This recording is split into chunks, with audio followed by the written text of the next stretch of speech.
the rest of the council. Anybody? No takers? Alright. None? Any to my left? Sorry.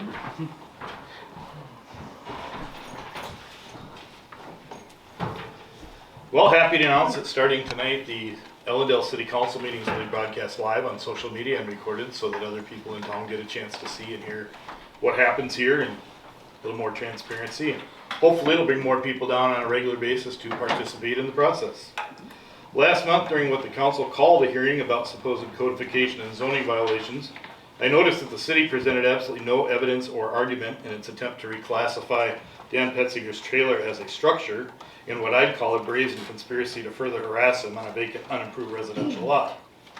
Mr. Petzinger, however, presented information and evidence from the Minnesota Department of Public Safety, and I'm really glad the sheriff's here because he can probably tell you what a trailer is, since apparently DPS doesn't know. But it's licensed, registered, and insured as a trailer because guess what? It's a trailer. I also noticed that nobody in the council saw it in their interest to photograph the evidence that was submitted.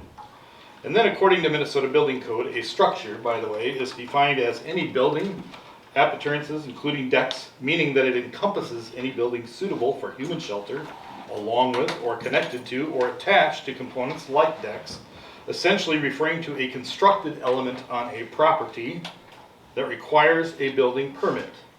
And being that in your codes, you reference the state building code at least several times, I'm glad that we can now all agree that a trailer is not a structure. Thank you, I appreciate you nodding in approval. Trailers, whether they're purchased from a dealership or an individual, need to be properly licensed and registered through DPS. Trailers need to be registered no matter what their weight is, and they should have adequate brakes, abide by signal and lighting laws, and meet dimensions and weight restrictions, and his does. I don't know about you, but the common person would agree that we just clearly described and defined what a trailer is, and Mr. Petzinger's mobile hauling device is in fact a trailer by definition of state law. Further, Mr. Petzinger, like many other property owners in Ellendale, he went to the expense of pouring crushed rock and everything to fall within compliance of the codification for, guess what? Parking a trailer on a residential lot. Latches is a legal doctrine that some of you may not understand, and I'm not trying to insult you. I know the attorney will, and he's familiar with American jurisprudence, whereby one has allowed such egregious codification and zoning violations for so long on something that it implies that a council isn't going to enforce those rules, and it allows others to make decisions and act within that belief, especially when other violations have continued for 15 years on the very same piece of property.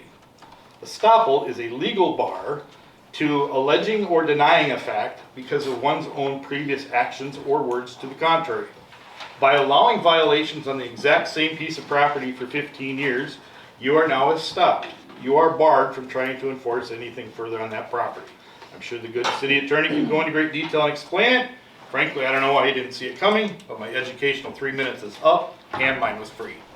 Alright, thank you. I'd like to speak.